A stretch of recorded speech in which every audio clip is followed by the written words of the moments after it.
एक समय की बात है, प्राचीन ग्रीस में एक ऐसी कहानी मौजूद थी जो किसी के लक्ष्य से भटकने के खतरों पर एक शक्तिशाली सबक के रूप में काम करती थी। यह कहानी एलेक्सियोस नाम के एक युवा और महत्वाकांक्षी मूर्तिकार के इर्द गिर्द घूमती है जो एथेंस के हलचल भरे शहर में रहता था। एलेक्सियोस को संगमरमर की नक्काशी में अपनी असाधारण प्रतिभा के लिए दूर दूर तक जाना जाता था। इसका लक्ष्य था एक उत्कृष्ट मूर्ति बनाना जिसे एथेंस के सबसे भव्य मंदिर में प्रदर्शित किया जाना था, जो देवी एथेना को समर्पित था। इस लक्ष्य को प्राप्त करने के लिए एलेक्सियोस को खुद को पूरी तरह से अपनी कला के प्रति समर्पित करना पड़ा और कला का एक ऐसा काम तैयार करना पड़ा जो समय की कसौटी पर खरा उतरे। सबसे पहले एलेक्सियोस अपने लक्ष्य पर गहराई से केंद्रित था। उसने अपने कार्यशाला में अनगिनत घंटे बिताए, अटूट दृढ़ संकल्प के साथ संगमरमर के ब्लॉकों को तराशते रहे। उनका समर्पण सफल हुआ क्योंकि एथेना की एक शानदार मूर्ति बनाई जिसमें उसे उसकी संपूर्ण दिव्य कृपा के साथ चित्रित किया गया था। हालांकि जैसे जैसे समय बीतता गया, एलेक्सियोस के जीवन में भटकाव आने लगे। एथेंस की हलचल भरी सड़कें मनोरंजन और प्रलोभन से भरी थी। उसने सामाजिक समारोहों में भाग लेना और साथी कलाकारों के साथ बेकार के बातचीत में शामिल होना शुरू कर दिया। ये भटकाव हालांकि हानि रहित प्रतीत होते थे, लेकिन उसका कीमती समय और ध्यान चुराने लगे। एक दिन जब वह एक धनी संरक्षक द्वारा आयोजित भव्य भोज में भाग ले रहा था, एलेक्सियोस की मुलाकात एक कैलियास नामक आकर्षक दार्शनिक से हुई। उनकी बातचीत प्रेरणादायक थी और जल्द ही एलेक्सियोस ने कैलियास के साथ दर्शन, राजनीति और कला की प्रकृति पर चर्चा करते हुए अधिक से अधिक समय बिताना शुरू कर दिया।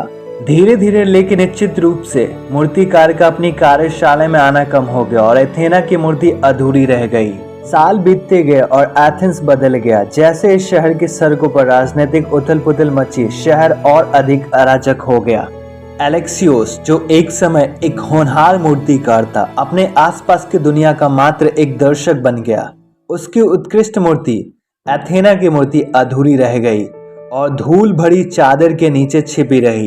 एक दुर्भाग्यपूर्ण दिन एथेंस पर एक विनाशकारी आक्रमण हुआ। शहर में अराजकता थी और एथेना के मंदिर को अपवित्र कर दिया गया था। जैसे ही आक्रमणकारियों ने मंदिर को लूटा, उन्हें एलेक्सियोस की छिपी हुई मूर्ति मिली। हालांकि यह अधूरा था, लेकिन उन्होंने इसके संभावित मूल्य को पहचाना और इसे लेने का फैसला किया।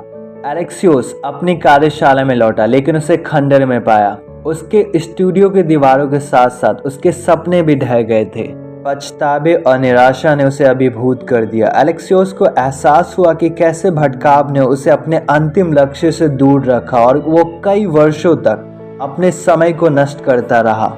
एलेक्सियोस की कहानी ध्यान भटकने के खतरों पर एक टाइमलेस लेसन के रूप में काम करती है और ये हमें याद दिलाती है कि जीवन में कभी भी हमें अपने लक्ष्य से भटकना नहीं चाहिए, बल्कि हमें निरंतर अपने लक्ष्य की ओर बढ़ना चाहिए। तभी हम अपने लक्ष्य को अचीव कर सकते हैं। ये कहानी हमें ये भी याद दिलाता है कि सबसे प्रतिभाशाली व्यक्ति भी अपने रास्ते से भटक सकता है, यदि वो अपने ध्यान को भटकने की अनुमति दे तो। ये कहानी हमें ये सिखाता है कि व्यवहारिक रूप से हमें अपने दीर्घकालिक उद्देश्यों पर ध्यान देना चाहिए और उसके प्रति अपना अटूट समर्पण बनाए रखना चाहिए। तभी हम अपने लक्ष्य को अचीव कर सकते हैं। हम स्पष्ट लक्ष्य निर्धारित करके, अनावश्यक भटकाव को दूर करके और अपनी आकांक्षाओं के प्रति प्रतिबद्ध रहकर इस सबक को अपने जीवन में लागू कर सकते हैं।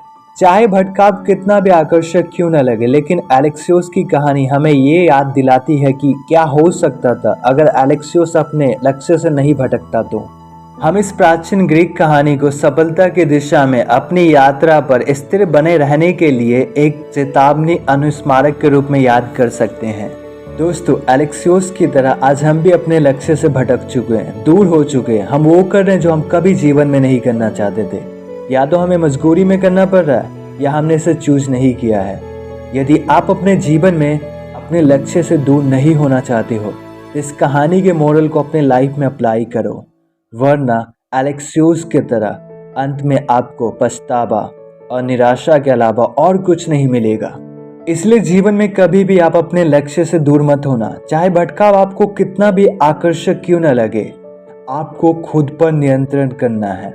आपको खुद को अपने मार्ग से दूर नहीं होने देना है, तभी आप अपने जीवन में अपने लक्ष्य को अचीव कर पाओगे। वरना आप जीवन में हमेशा टाइम वेस्ट करोगे, अपने एनर्जी को वेस्ट करोगे और लास्ट में आपको रिग्रेट होगा कि काश मैंने अपने लक्ष्य पर ध्यान दिया होता तो आज मैं कुछ बन गया होता। हर इंसान के अंदर टैलेंट होता है, जरूरी है कि आप अपने मेहनत के साथ उस टैलेंट को और निखारो और दुनिया के सामने लाओ, तभी आप इस दुनिया में एक महान इंसान बन सकते हो।